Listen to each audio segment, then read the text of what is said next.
This whole learning module has been about portfolios and transcripts. So let's take a look at what a homeschool portfolio might look like. They're wild, they're varied. We have a stack here that we will show you in person, and then we're going to also scroll through some that are in digital format. A lot of schools now, you can just email it to them. You save it in a PDF and you never even have to give anybody a printed copy. We're going to show you some that are super duper simple. So I have one here from like 2011. Okay. Class of 2011. It was printed, we printed it at Kinko's, we had them bound, and they were about 79 pages. This is from one of my favorite students who was kind of an unschooler. He took some classes at a homeschool program, and he kind of finished solo / Boy Scouts. Right. So he'd been a Boy Scout since he began homeschooling, probably middle school, and he went all the way through to Eagle Scout with his Eagle Scout project. Right. And so what you see on his transcript page is you'll see his math subjects. Mm-hmm. He did pre-algebra through algebra 2. I don't normally put pre-algebra on a transcript unless they're a creative student. In that case, the colleges that accept creative students, like SCAD and things of that nature, will accept. We have his sciences, biology with lab, physical science, aviation, astronomy, / plant science. I can tell you now that those 3 were Boy Scout badges. Right. The hours that he took to create those 3 badges were enough to pull together a science course. Yep. His English goes over the top. So English, so he was in a program that did the classical time periods. So we have literature of ancient times, literature of medieval times. Then we did high school grammar, analyzing literature, which means he took a CLEP exam. Right. Writing for the net. This was 2011. Yes. And he was writing, if I'm correct, I worked with him and he was doing CSS code. That's what would have been happening. And then he did essay writing. Most of this writing was in 10th grade. So 1, 2, 3 credits in 10th grade. Right. And so he just did a half a credit in 11th and 12th. His history, same, ancient, medieval. Then he did humanities 1, 2, and 3, a half credit each. And then U.S. history, AP. More history, citizenship in the nation / world. Right, which would have been Boy his Scout government badges. credit, and that's an entirely Boy Scout badge. Yeah. Yeah. Foreign language, Spanish 1 and 2. Started in 9th, finished in the 12th. Did he remember any vocabulary with the 2-year gap? I don't remember. This was 2011. And then classes he took in the community, he took film, film production, avid editing 1, avid editing 2, and film 3. He took intro to drama, elements of production, screenwriting, theater tech, and he was like the go-to theater tech person for a few years at that program. Oral interpretation and high school drama literature. Art, intro to art, graphic arts, intro to arts. So his art class was intro to arts, graphic design, digital photography 1, digital photography 2, and Barron's team photographer. So this was a combination of... That's like an internship, right? Well, Barron's team photographer, he was the photographer for his sister's basketball team. Yeah. So kind of like an internship. Right. And then, yeah, he was working with churches. So yeah, this is work that he did for the church. Music, intro to music theory, piano lessons, vocal ensemble. He was in those courses. And then phys ed, hiking, backpacking, horsemanship. That's all. Those are badges. Yep. And then he did an online health. Yeah. Okay. So And then finally, because he was a Boy Scout, there's a whole section here on leadership and community service. So his troop number, leadership things he went to. He went to Catalyst Convention. He did an Orange Conference. He did a Rwanda project and a Revolution Conference. I recognize some of these as being from his church. Community outreach. He belonged to Sugarloaf United Methodist Church. Vacation Bible School. Great Day of Service with United Methodist Church. And then he did mission trips to Tennessee and Tijuana. I don't remember that. And then summer employment. He worked. He was just such a good. You know those high school boys that get along with everybody's mom and dad? That was him. And so he was working in his friends' parents' businesses. Right. So he did Deming. I know that law firm. Yeah. So that's a local law firm. Yeah. Yeah. It's an internship. Yeah. So. But this is the important thing to know. Mm-hmm. As we went through everything, Miss Andrea explained, as the person who helped prepare this portfolio, mm-hmm. what these things were. There were things that I looked at and I'm like, oh, this is this. Oh, this is this. You want whoever is reading your portfolio to be able to do that because they've never met your child. They mm-hmm. have no idea what these things are. They need to be able to look at it and say, okay, citizenship in the nation world, that's a U.S. government credit. And so it's about how we title everything and how we format everything. We don't want to over-standardize because then the portfolio becomes vanilla. Right. But we don't want to under-standardize because people would think they were just outside playing in the dirt. Right. It has to be standard enough to be recognizable. Right. Okay. When I do a portfolio, I do a recommendation page generally. Yeah. So I wrote a recommendation page talking about his strengths, etc., whatever. Yeah, that was not in my child's, mm-hmm. but again, my child being now, all of the recommendation letters had to be sent into the Common App. Then I think I did it digitally. You wrote the recommendation letter, but you put it into the Common App. I did that applied to a bunch of the different schools. Yeah. So it wasn't in the portfolio, but it was in all of his college applications. And so what happens next is you take this page and you pretty much explain every item on it. One page at a time. Yeah. So, and not necessarily one page at a time. It depends on what it is. The amount of depth you need. Like on this some first things are page, going to take one page. Some things might take half a page. Some things might take 4 pages. Just depends. Okay. So his was real simple and a lot of it was unschooled.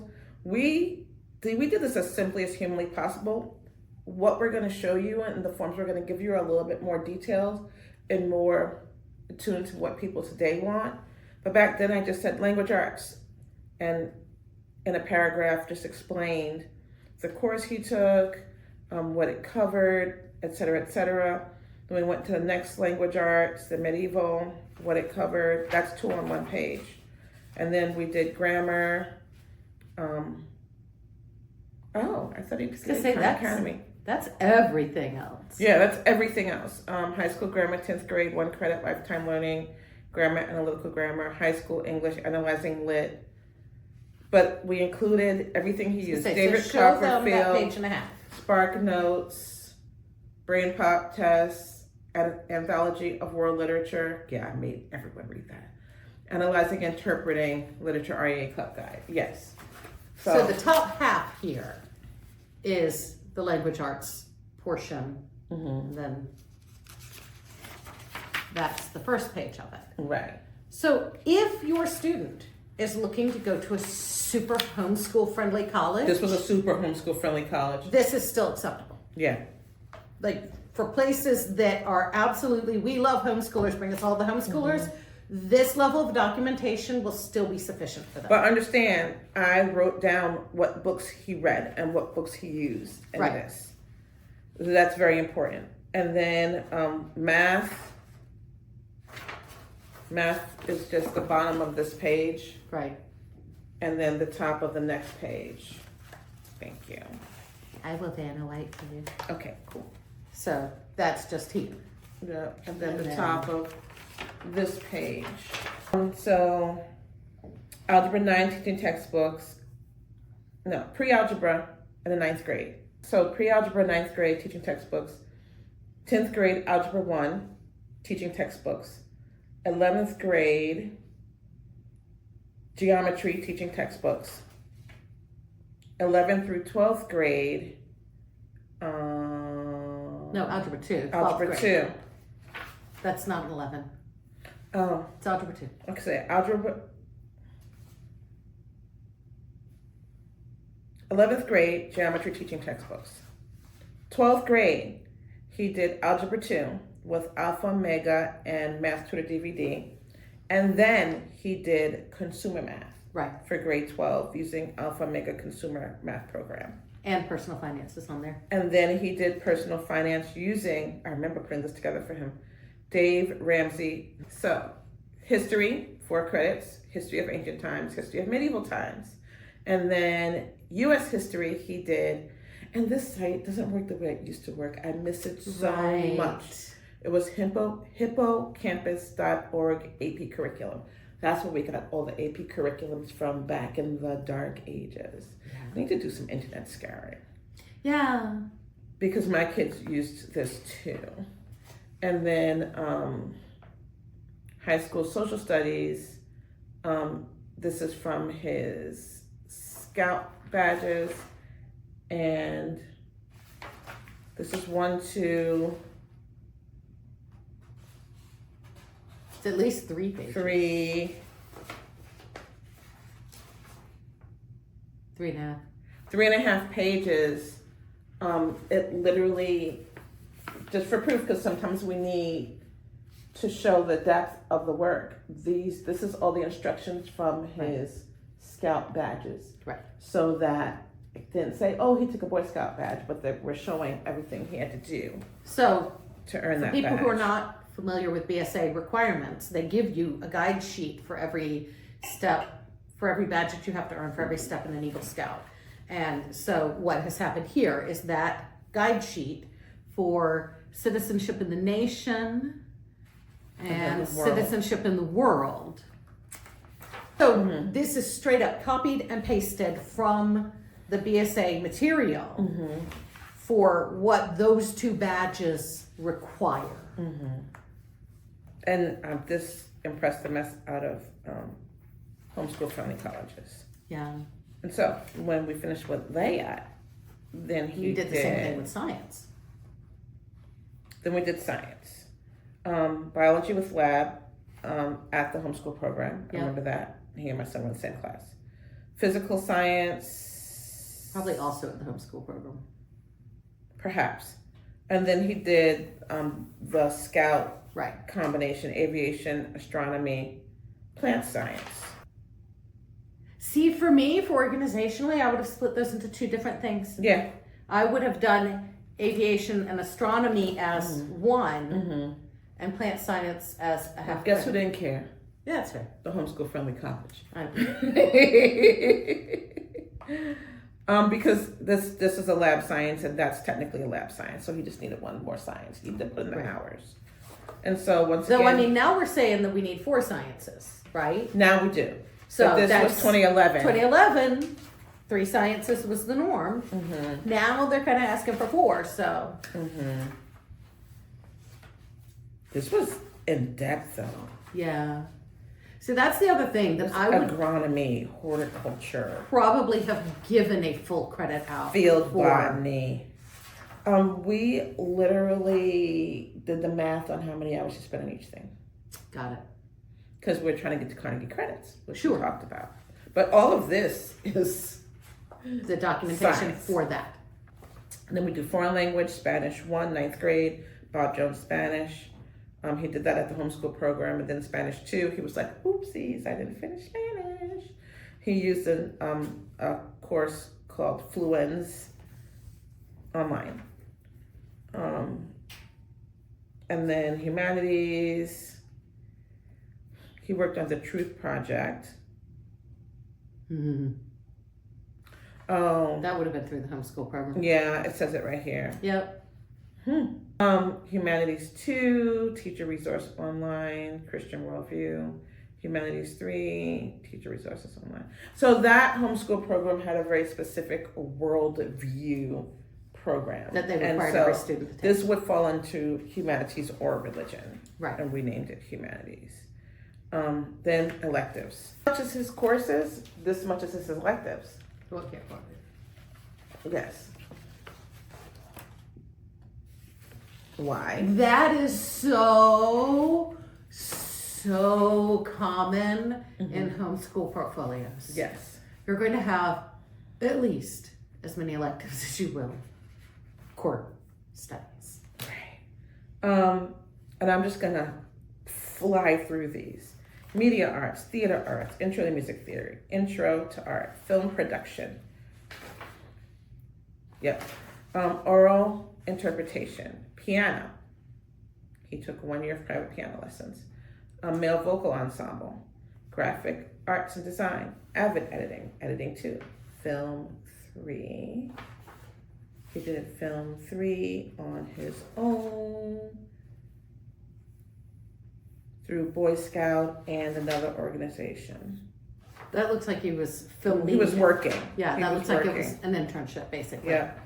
Intro to drama, script and screenwriting, elements of production. Theater tech, digital photography 2, drama, acting 2, phys ed, karate, and scouting activities. So working towards novice black belt, and then he did hiking, backpacking, and cycling badges. Pages of badge You didn't things. mention the horsemanship again. Cycling. So we have all the badge stuff. Then there's living skills. I Is told that you it? that his health credit was Boy Scouts. It was family life. Because there's a whole first aid badge, there's a whole physical fitness badge, there's all of that as part of. He got a family life badge. First aid. Dang, vehicle stalled in the desert. Emergency. I can't. I just know this person and the crazy things he will do, and knowing that he did the emergency preparedness badge just floored me for a minute. And then more clubs and activities. Some things were just bullet points. Senior chorale, 3 years. Audition only. So he had to audition in. And then drama club tech, 3 years. His book list is not in here yet. This is most certainly a draft. His writing samples are not in here. His academic samples are not in here. Graphic design samples are not in here. So, but all of those things went into his in the final final bound portfolio. one, was it laid out in the same format where you had all of the class descriptions and then all of the work samples? No. Oh, okay, so the work samples filtered in. And also, I know I front loaded his social studies, his Of humanities. course, absolutely. And then I did his language, his math was last. And then I did his language arts next because he could write. Right. So